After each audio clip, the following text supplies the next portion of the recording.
trees are certain to be felled for the constructions of Nijgarh International Airport.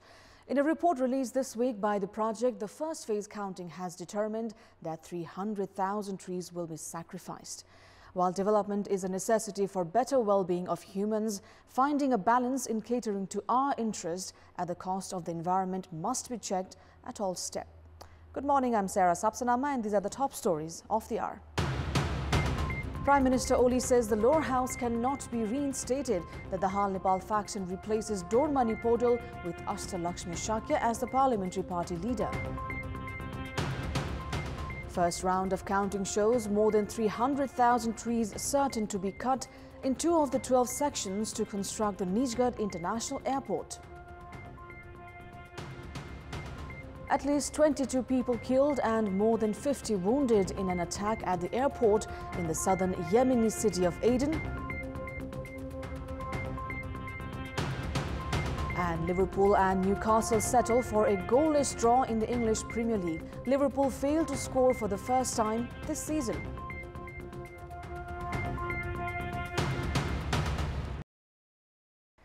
Prime Minister and Chairman of the Nepal Communist Party, KP Sharma Oli, has said the House of Representatives was dissolved as per constitutional provisions.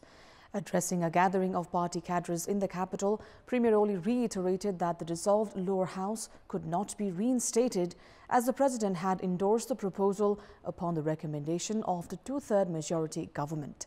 However, Premier Oli did not clarify which article of the Constitution was referred to dissolve the lower house.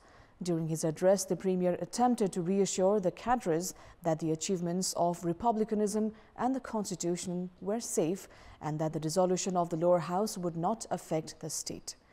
Recalling that he had tried to improve his relation with Executive Chairman Dahal several times in the past 3 years, Premier Oli accused Dahal for merely focusing on acquiring power. The Premier also said that he had agreed for party unification, clearly knowing that the Dahal and Nepal faction had the potential to push him to minority if they came together. Coming down heavily on the leader duo Dahal and Nepal, Prime Minister Oli raised issues of switching ballot boxes in Siraha and ripping ballot papers in Chitwan.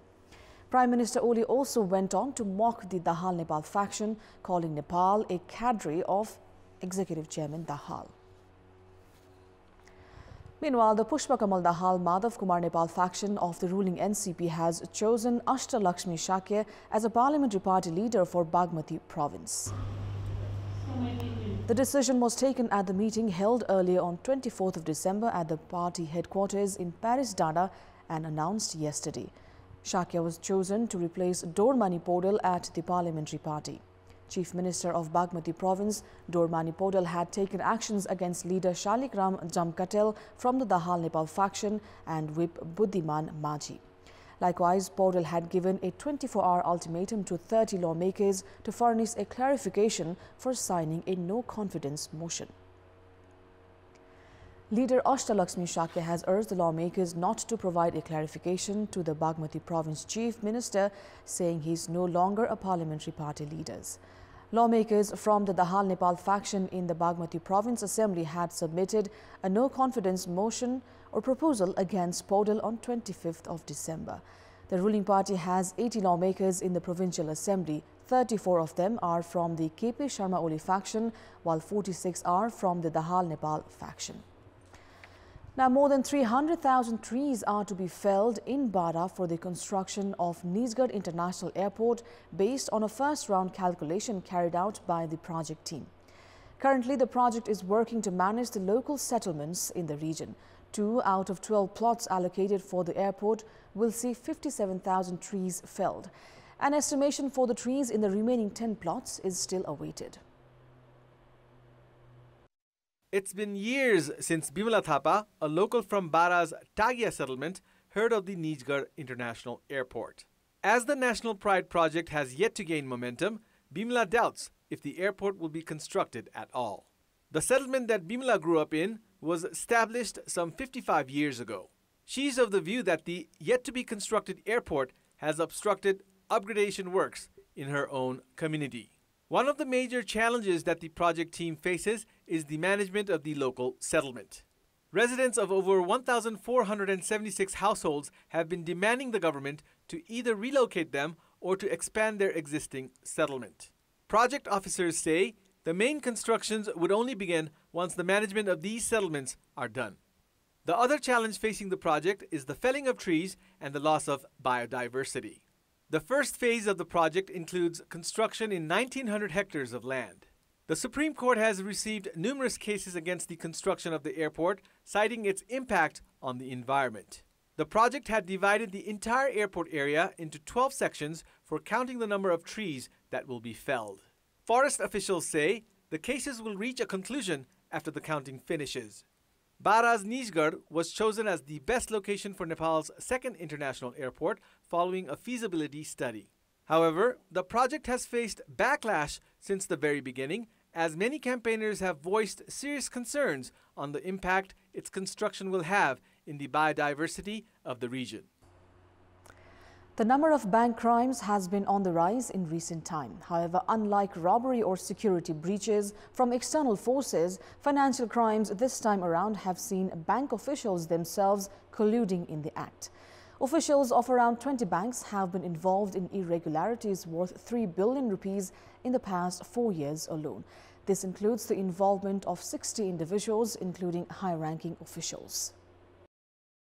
An investigation team from the Central Office of Mahalakshmi Development Bank reached its Lalitpur branch around 2 months ago to evaluate the bank's transactions and status. Upon investigation, it was found out that the branch had provided loans against gold. In the past 8 years, Mahalakshmi Development Bank Lalitpur had given out around 80 million rupees in loans against a total of 17 kilograms of gold. Surprisingly, only 5 kilograms of gold was in the bank's locker. It turned out that the bank's officials had released larger sum against lesser gold. 7 employees are under the custody of the Central Investigation Bureau at the moment. The arrestees include 2 former branch managers and 1 incumbent branch manager and a gold officer.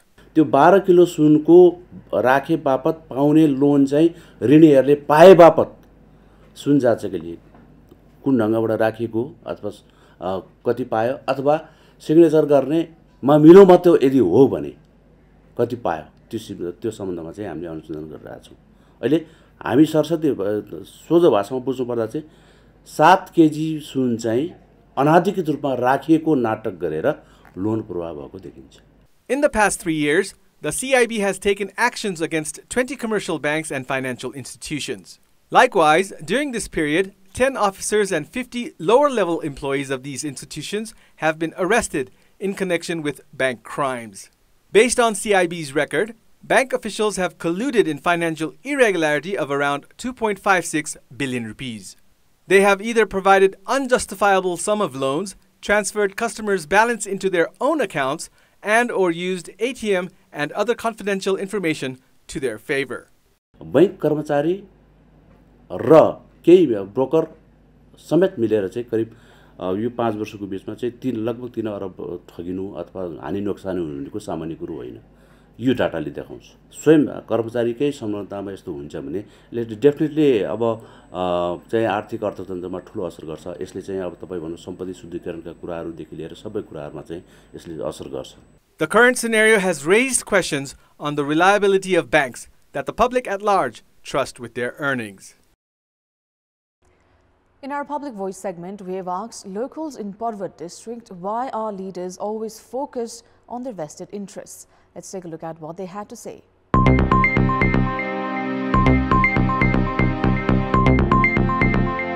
रातारात चाहिँ भनौं न अरबपति खरबपति बन्ने एउटा सपना बोकेर चाहिँ राजनीतिमा चाहिँ गएको हुँदाखेरि वास्तवमा चाहिँ यो नेपालमा यो चाहिँ दिन देख्न पर्यो। कुर्सीको जोगाउने काममा जुन चाहिँ अहिले प्रयत्न गरिरहेका छन् यो नेपाल र नेपाली जनताको लागि दुर्भाग्यपूर्ण छ। सत्ताको स्वादको मात लाग्छ त्यसपछि नेताहरूले बिर्सिन्छन् यो उनीहरुको गैर जिम्मेवारीपन हो। नेताहरू चाहिँ भ्रष्टाचारमा लुप्त भए आपसी पारिवारिक कलहमा संगठनिक कलहमा लाए त्यसले गर्दाखेरि राज्यले चाहिँ राजनीतिक स्तरमा सामाजिक स्तरमा राम्रो गति लिन नसकेको अवस्था छ। आसेपासेहरुको स्वार्थको लागि सीमित मान्छे आफ्नो समूहको लागि मात्रै लागेको हुनाले यो अवस्था आएको हो।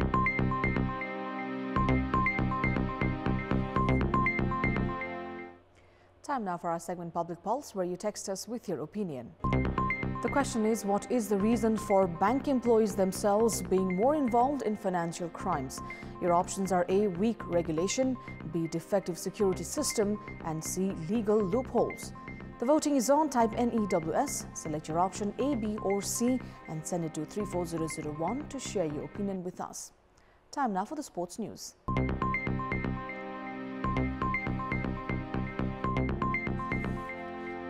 Province 1 advanced into the semi-finals of the Prime Minister Cup Women's National Cricket Tournament, defeating Sudur Paschim Province by 5 wickets. In the Group B match played at Lamahi Cricket Ground in Dang, Sudur Paschim Province elected to bat first after winning the toss and posted 53 runs in the allotted 16 overs, losing 8 wickets. Kabita Joshi, who scored 14 runs, remained not out and was the only Sudur Paschim player to reach double figures. Sangeeta Roy was the pick of the Province 1 bowlers, grabbing 3 wickets. Chasing a victory target of 54 runs, Province 1 romped home with 5 balls to spare and 5 wickets remaining. Skipper Rubina Chetri top scored for Province 1, scoring a run a ball 12 runs, which included a 6. All the other Province 1 players could not reach double figures. Deepa Jora, who claimed 2 wickets, was the leading wicket taker for Sudur Paschim.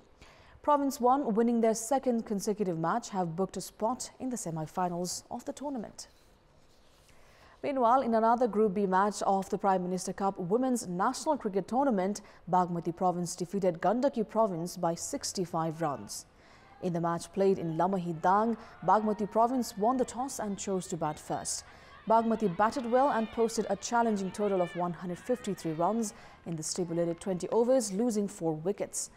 Binda Katwal top scored for Bagmati, scoring 38 runs. Alisha Lamichane, who grabbed 2 wickets, was the only Gandaki bowler to claim wickets.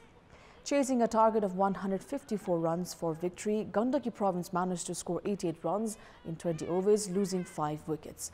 Srishti Paudel, who scored 30 runs, was the leading scorer for Gandaki. With the loss, Gandaki Province have crashed out of the tournament. Meanwhile, Bagmati Province has kept its hope alive of reaching the semi-finals by winning the match. That's all for the moment. Thank you for watching. Have a great day ahead.